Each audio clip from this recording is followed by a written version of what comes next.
Hey everyone, it's CurlyHairedHero, and welcome back to Super Smash Bros. Classic Mode.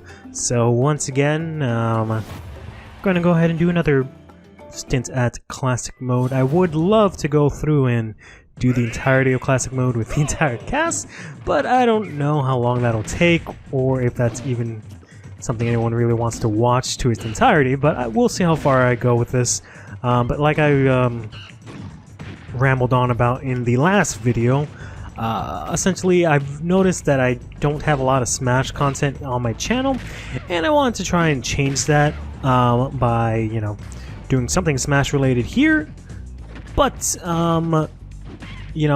primarily what I want to do with my channel when it comes to I got bunny ears when it comes to Smash is Smash Odyssey, but I've been having sort of trouble in figuring out how exactly it is that I want to do that in terms of changing the format to make it a little bit easier for me to record it consistently, not have it be a thing where I make like a video once a year or anything like that.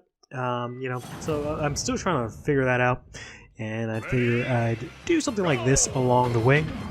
Oops, daisy. I did mention, I think last time, that I could have swore Kikaroo was like the boss for this run, but never mind. I did mention that, in its conception, Smash Odyssey was going to be essentially this.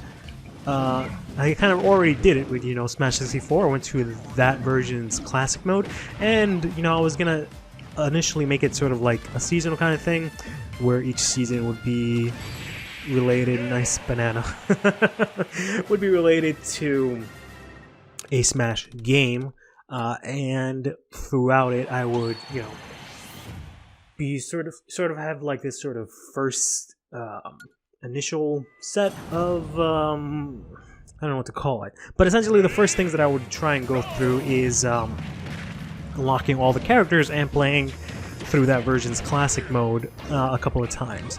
This does change a little bit, going forward, because like for example, Brawl had what's it called? Subspace Emissary, so that would have been a little bit different. I would have done that instead of classic mode, but you get what I'm trying to get at here. That being said, it would have been also different in that my goal in that would have been to unlock all of the characters while doing whatever it is else that I was trying to do at that time. But I don't think you can, in most of the Smash games, unlock characters just by doing classic mode. Like, I know you can't do it in the first one, because, you have to do target practice, or break the target, I should say, in order to get a Luigi. And, let's see.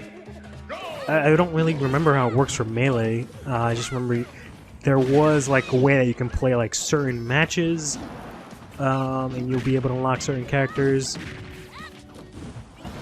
Certain number of matches, and you'll be able to unlock certain characters. Or you can also do a specific requirement, like doing a specific mode with a specific character or something like that.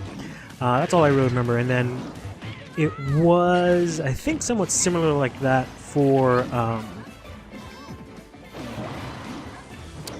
this other game, for Brawl. Oof, nice. It was something similar like that in Brawl, where you could unlock everyone in the subspace, but you can also do other things to unlock them. But in any case, that's not the point. Yeah, I was just originally going to do Smash Odyssey, where it would just be the kind of thing where, as I was learning to become a better Smash player, I would supplement that with footage from different Smash games. But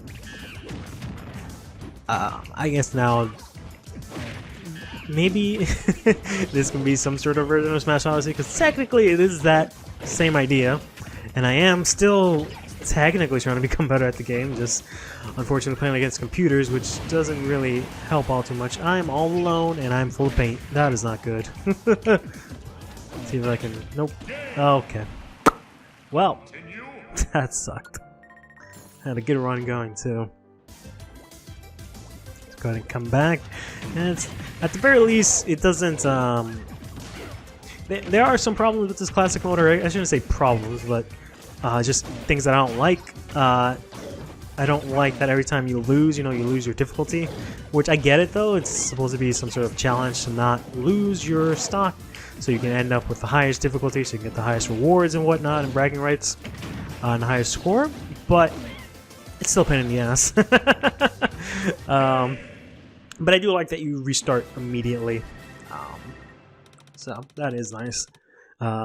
Unlike, I think I played a little bit of the classic mode in, well, not a little bit, quite a lot of it in Smash 4, and in that game, once you lose your stock, or all the stocks that you had, I think they only give you 2 for classic mode, you would have to restart whatever match you're in, which was really lame. So not only would your difficulty go down, but you would also then have to restart the entire match from the beginning. Whereas here, your difficulty just goes down, but you get to start the match immediately with the same, your opponents have the same HP that you racked up prior to that. So that's kind of nice. Oh man, that would have sucked. But I do remember that game was a little annoying. I do like, the whole thing here where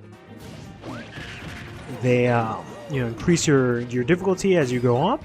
That I think is pretty cool, because it kind of shows that you're doing well rather than just starting off early on and just putting up the difficulty really high and then just doing some fluky thing to win. Like, I guess you can still do that, but as far as I know, the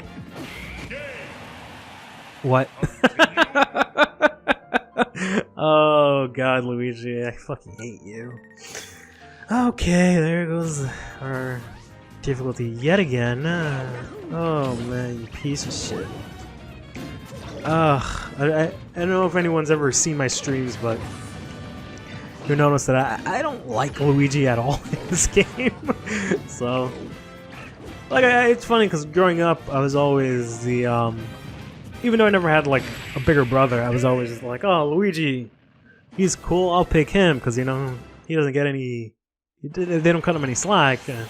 This and this and that. And I'm like, oh, when is Luigi gonna get his own game? Cut to a couple of years later in Smash, and it's like, fuck that green piece of shit. Yeah, I've gone ahead and decided I'm just gonna cut out the like little bonus trophy area.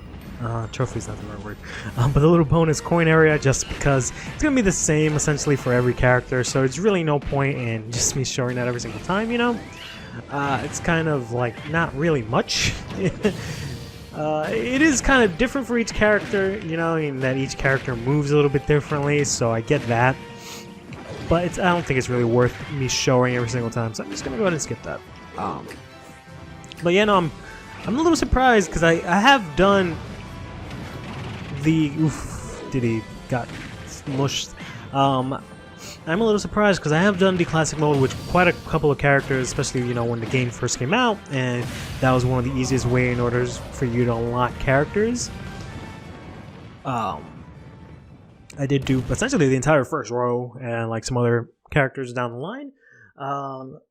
So I vaguely remember some of these paths because it's really cool the way they did it, in that a lot of these paths are like custom in that they correspond to the character that you're playing in, which is pretty cool. But I could have swore Kinker Roll was the last one for this one, but oh well. I guess not. In any case, stay fresh.